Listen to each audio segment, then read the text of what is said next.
So before we get into the actual episode here, I just got a few things to cover in the interim. You can see here I went and blew all my science by unlocking the first 3 tiers, as well as the 1 science node. And the other thing is I'm really badly needing money so I can upgrade some more buildings. So I picked up 2 splashdown tests, as well as 2 more survey missions. I also have that parachute mission that I haven't completed yet, so I just slapped together a quick rocket that you can see here. I actually had to test the 2.5 meter heat shield out in the water, so that's why this rocket looks kind of stupid, and there's that big huge ring there. And it's ridiculously heavy, so it actually took me a few launches to kind of get it to actually get out into the water and land. But I was able to complete all 3 missions, so the 2 splashdowns and the parachute, and got a bunch of money from that.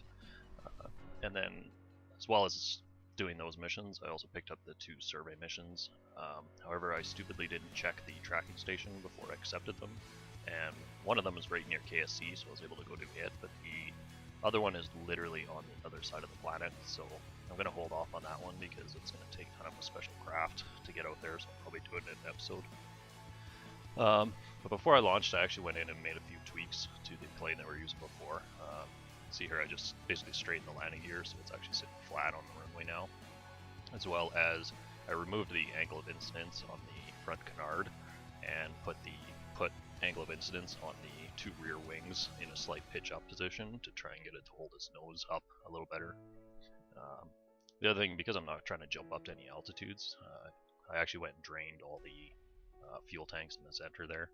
I did leave a bit of fuel, liquid fuel in that center tank, but the outside 2 are both drained completely, and obviously all the oxidizer has been drained.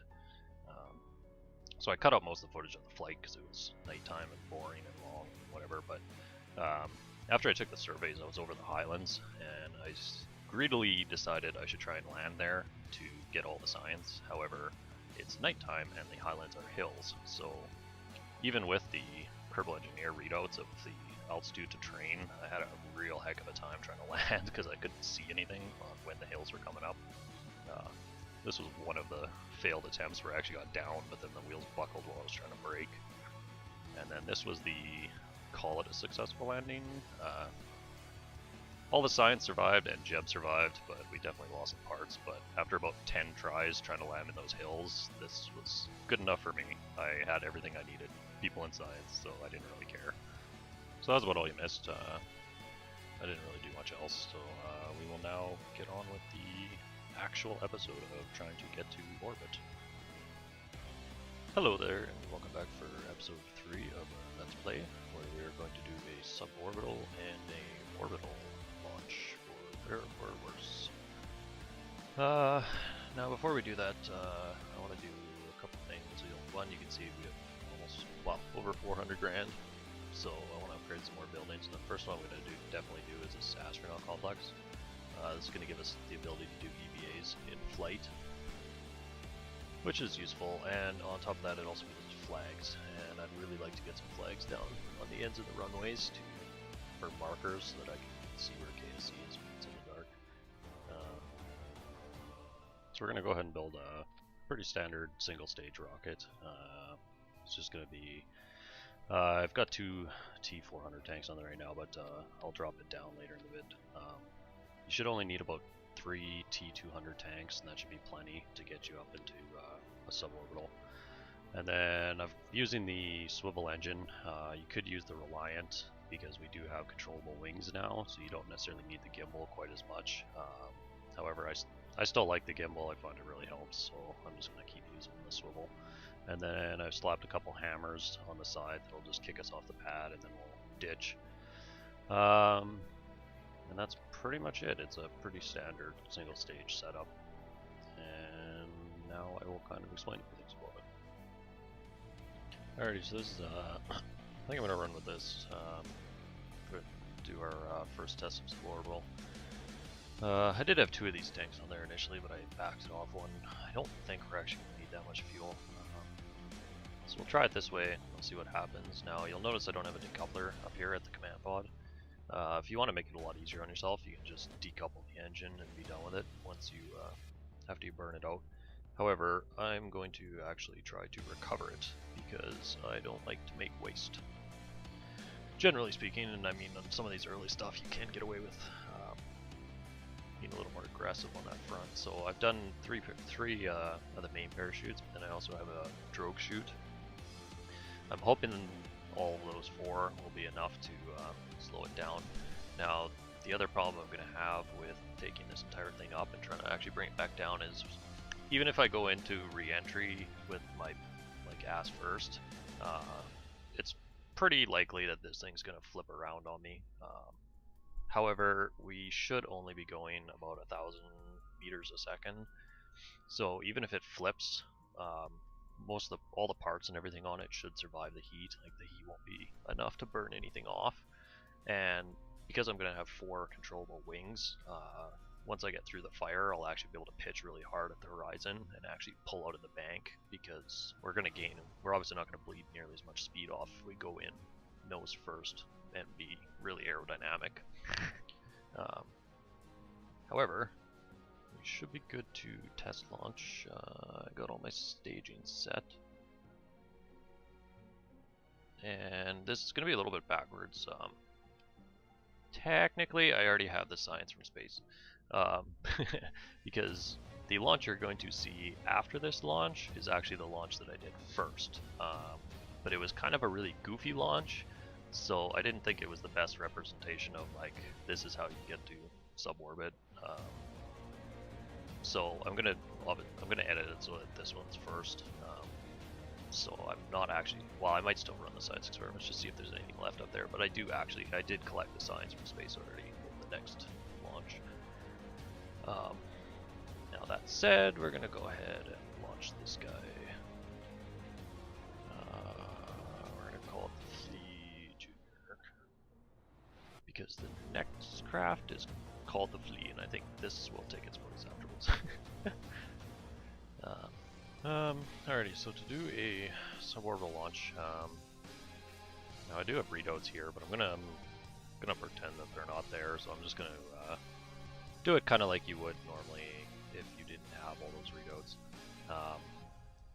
So that basically, if you were, I don't normally shoot suborbitals.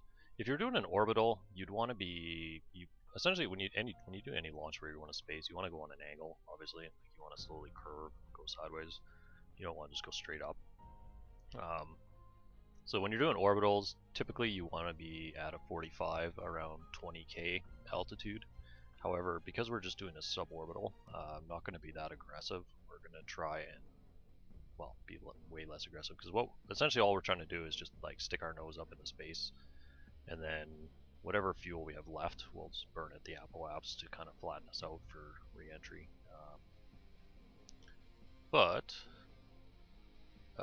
Throttle, these boosters are going to give us a really good kick off the bat, so hopefully we shouldn't need full throttle, so I'm going to set it there. And I might tell you to change that as we go, depending on what it looks like. But anyway, I'm going to stop yammering and we're going to launch. So basically what we're going to want to try and do is we're going to go up till at least a decent altitude, a couple thousand, and then we'll slowly start doing our bank. However, by the time I get 20k, I'm going to try and put it about here. Another, what is that, 70 degree? Yeah, about the 70 degree marker. So hopefully we can pull that off. So we'll let the boosters burn here. Maybe wait till about 2000. And I'm gonna give it just. Ooh, she's a bit squirmy. Get her to try and go over. She doesn't want to. Okay, well, I'll just ride the solid boosters up. And then now that you got your liquid engine going, it should be a little better. And we're obviously launching on the 90 degrees. So we're going to go ahead, we're just going to try and keep pushing our velocity that way. And you want to stay like really close to this velocity vector. You don't want to drift too far out of it. So well, I mean you can, but at a certain point the rocket's going to flip on you. So generally speaking, you want to be trying to stay close to this velocity vector. On top of that, that's your most fuel efficient way of doing it. Oh shit. Okay, so our apoaps is 88k, which is excessive. So space starts at 70k, so anything above that and you'll touch space and thereby do a suborbital launch. So we're going all the way up to 88k, which is more than we need, but it's not a big deal. And we still have a pretty significant amount of fuel left, actually. So what we're going to do is when we actually get up to the apoapse here, I'm going to burn the fuel in the prograde direction, which seems counterintuitive, like why wouldn't you fire your fuel to slow down? But what I actually want to do is gain speed, because what that's going to do is we're not going to gain the altitude, but it's going to flatten out our trajectory. So instead of coming down like this, which is a fairly heated trajectory, it's going to push it out into a nice flat, kind of like smaller line. That's going to help us with the whole issue of the fact that we're going to flip. Hopefully we can get deep enough into the atmosphere that when we do flip, it's not a big deal, nothing's going to burn off, and we can then just bank out of our re-entry, and if we're lucky we can actually pull off horizon lock. If we do that, we'll be laughing. So basically at this point we're just waiting to get up to the 88k. If you did have to do science experiments, now would be a good time to do them, because we are technically into space. We've gone past the 70k. However, I technically already did them, so there's really no point. Although, I might be able to get scraps. Can we get scraps? We get 2.3 scraps. I don't think the other ones will. Goos and science bays tend to have scraps that you can pick up. So now that we're almost at our apoapse, so I'm just going to fire at the horizon here. I'm not actually going to fire at our vector because we want to go flat. And you can see how we're not gaining any altitude at all, but it's just flattening out our trajectory. That's just going to give us a little safer return. It'll be faster, but it's going to be safer because we have more land to slow down in, basically, as opposed to if we're coming down here and give less distance. So before we come back into the atmosphere here, we want to flip around to our retrograde. At this point, if you're doing a completely normal launch, you would have had a decoupler up here with your command pod. You would, now that we're out of fuel, you would kick that engine off and let it go just burn up. But regardless whether you're bringing an engine down or not, you're going to want to point retrograde when you come back into the fire so that you can try and bleed off as much speed as you can. Now, if you were to kick the engine, this command pod has enough reaction force in it that you'll easily be able to control it and keep your butt into the fire. So you don't have to worry about putting fins or anything like that on it. I mean, it'll easily. The command pod on its own is pretty well built. It'll pretty much take care of itself. But we're kind of up in the ante by trying to bring down the entire rocket with us. Because in theory, that means the only real loss we're going to have are those two solid boosters that we kicked off, and that's kind of their whole design purpose, is to be scrap. So we're down to 60k. We're back into the atmosphere. We'll probably start seeing fire between 40 and 50, I would think, given our speed. We're actually gaining a lot of speed too. We're up to 1300 already, which is Mach 3.7. So I'm going to try and hold this thing with its butt into the wind as long as I can, but I can pretty much 98% guarantee it's going to flip on me at some point.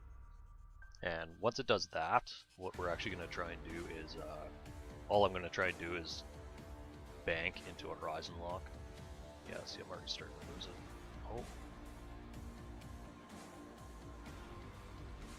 Oh, yeah, no, we're going to lose it here. She's going to flip, and there she goes. So, all I'm going to try and do now is try and actually I'm just going to actually bite into it and try to take it into a horizon lock. We've essentially now turned into a plane. We are, it's a better view, kind of. We're basically pointing our nose into the path that we're taking on the way down. Holy crap, is this thing bouncing around. Stop that! But you can see our prograde vector is almost at the horizon, which means we're no longer actually falling vertically. We've actually completely leveled out. We're going horizontal. And we've burned off all of our speed, and we're still at like 10,000, so we're laughing. This is also a really good way to do, if you were to do the escort missions, where you need to bring passengers with you.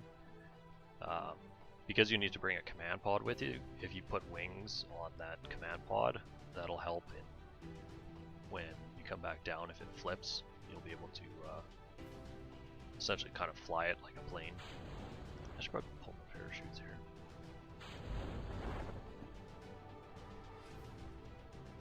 You just have to make sure these actually have control surfaces. You can't use the ones that are just static. And then you should easily be able to have it bite into the wind, or bite up to the horizon. In fact, I still have quite a bit of pitch control on this. I can still pretty much keep it sideways.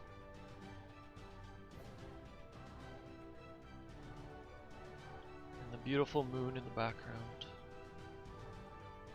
We will get to you soon, good sir. For now, we must conquer our own planet.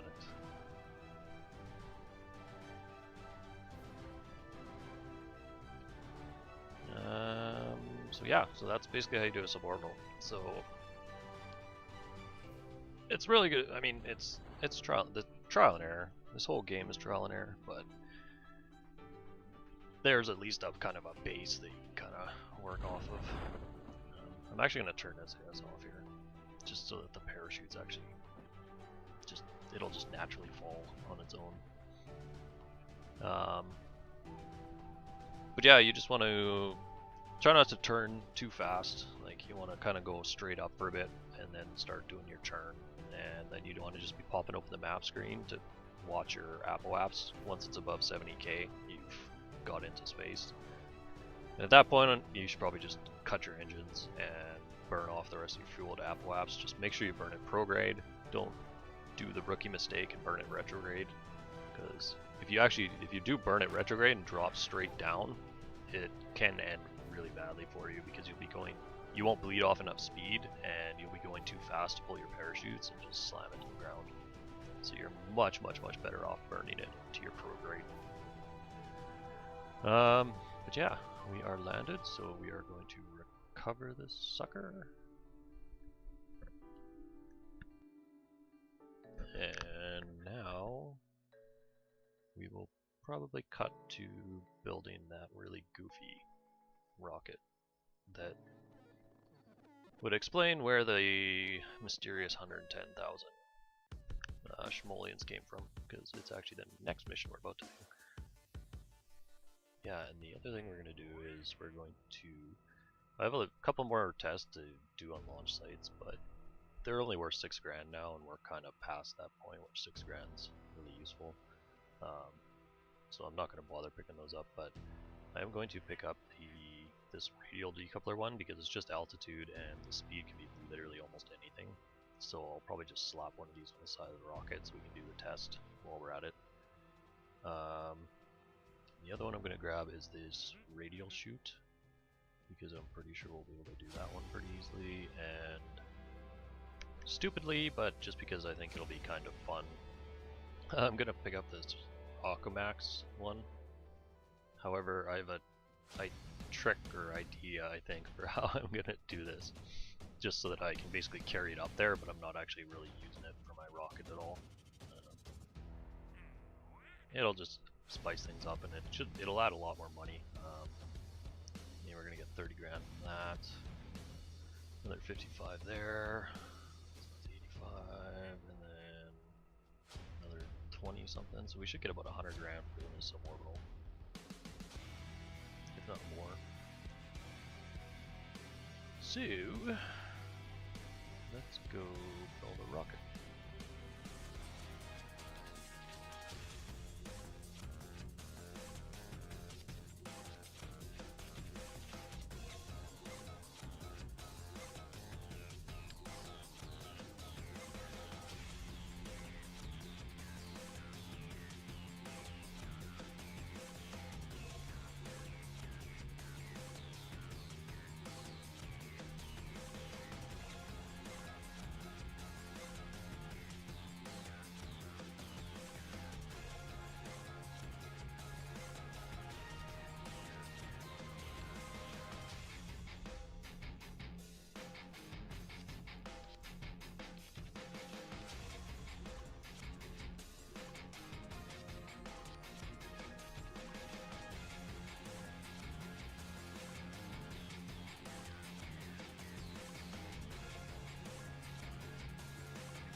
Okay, so that should be everything we need. This is the most ridiculous looking rocket in the world, but it's gonna be entertaining, if nothing else, to see what happens. Now you can see I was gonna put this thing on the back, but I actually decided to put it on the side here because it actually weighs 0.4 tons, which is a decent amount of weight. So I'm putting it on this side so that hopefully that weight, if anything, is just going to assist me in my gravity turn. And I guess in a way it'll look cooler because I'll be shooting it down and bombing someone with it. But yeah, we're going to launch this atrocity and see what happens.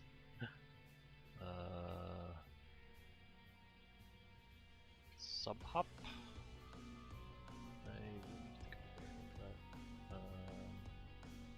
Let's call it the flea.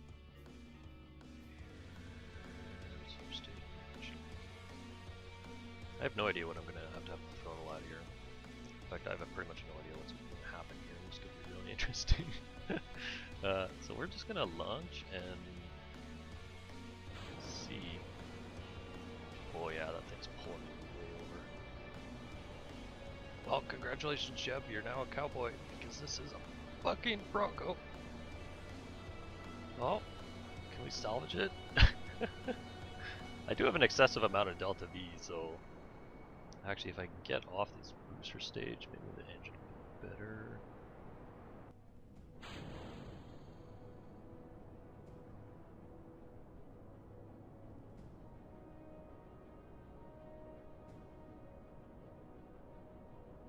I think we're actually okay. I wouldn't necessarily recommend doing that, but what do we need? 26,000 for that first one?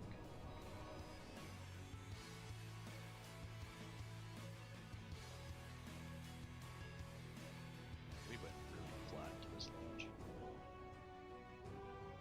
And we're out of fuel. And nowhere close to space. We banked way too much.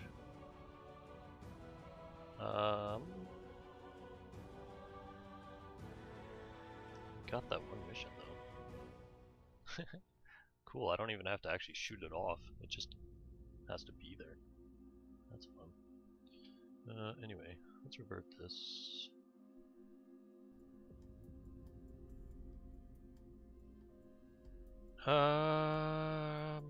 Options. That ring is just really heavy. Actually, I'm gonna try and launch it again. I'm gonna try holding the, because I obviously wasn't ready for it to tip over there. I'm gonna try holding the control and see if I can actually keep it straight off the start here with the boosters.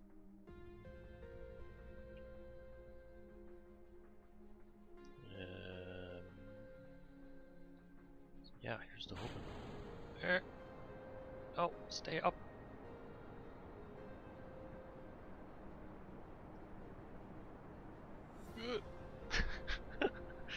Well, that wasn't nearly as bad as last time. Come on. Yeah, just stay around there somewhere. Man, we're losing a lot of speed from this though. We're kind of wasting the boost that we're getting off these boosters by having control so much.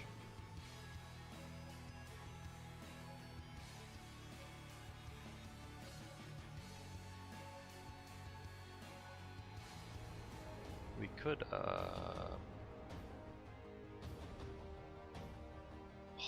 we came really close. Yeah, I'm gonna go add another fuel tank.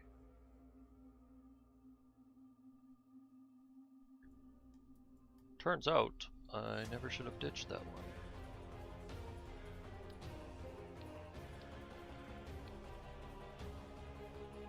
Where's that way up? Yeah. Fuel tanks. I could swap it for one of the big ones, but there's too much crap attached to it to deal with that. So yeah, we're gonna try this now. This should definitely get us up there. I probably should have done just like a proper launch before doing this stupid stuff, but it's fun. I enjoy like little challenges like this, like try to launch a rocket with a big ass weight hanging off you.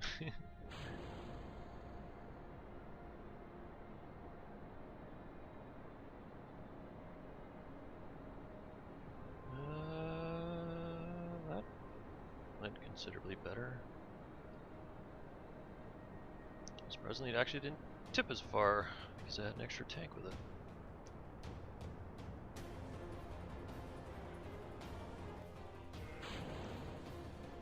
So what I'm going to do here, I don't want to let this go past 45, I think. As long as we don't go past 45, we should make space. With at least a decently flat trajectory.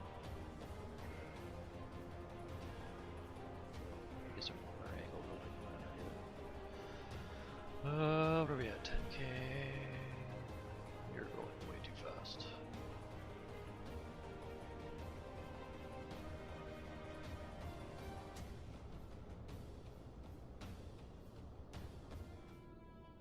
So we're up to 70,000 and 75,000. We still have fuel in our tanks. So what I'm going to do is... Oh shit, we need to get to 80k. Okay, well I'm going to burn more fuel to make sure we get up to 80k. And actually that's probably going to kill our fuel. I was going to just burn it at Apple, but this works too. Cool. So, once we get up to 80k, we'll be able to get rid of that stupid decoupler finally. And we're now in space, so I can start taking all my science experiments. Just pitch black, which is really annoying. I should have bound them to keys.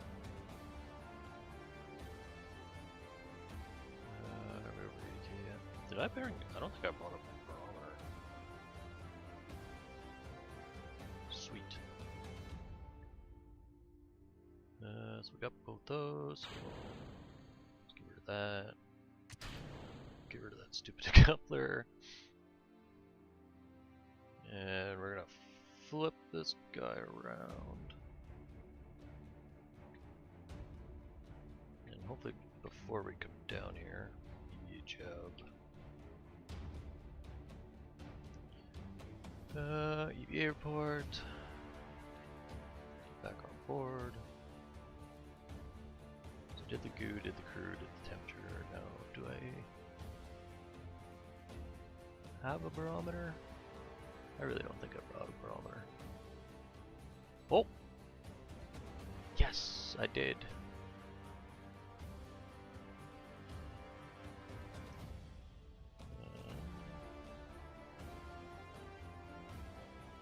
Crew temp. So that should be everything, so we're on the bay. And we got those two missions. Now the only one I need to do is this radio. So hopefully I'm way off course. Somehow my... Oh yeah, because I EVA'd.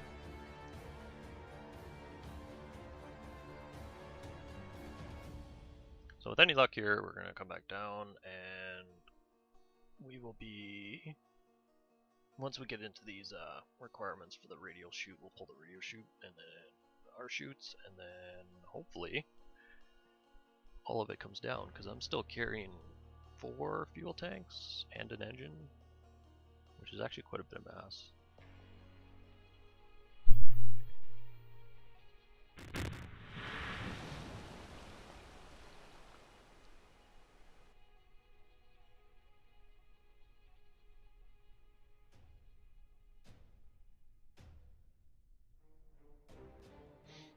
Alright, so our suborbital to space was worth 51 science. And that's without the command, or the science junior. I still need to look the science junior up there to get that reading, but that was just from all the other experiments. We still got 86% of our vessel back, so that's not bad, and we actually managed to land the entire rocket, which is always nice. And we completed all those missions and got 110-ish thousand. So we got a lot of money for doing something kind of ridiculous.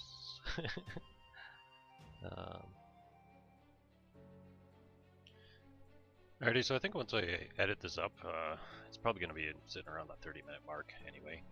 So I think I'm going to call it quits for this episode, even though I originally said it was going to be a suborbital and orbital.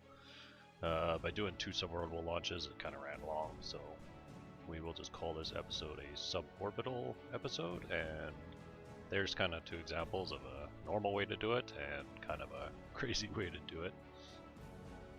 So next episode, our goal is going to be to obviously do an orbital. We'll finally get a Kerbal up, do an orbit around Kerbin, and I'm probably going to lug the Science Bay Junior with me while I do that, because we still need to grab that from space. And that'll probably take up a pretty good chunk of the next episode, so we will see you then.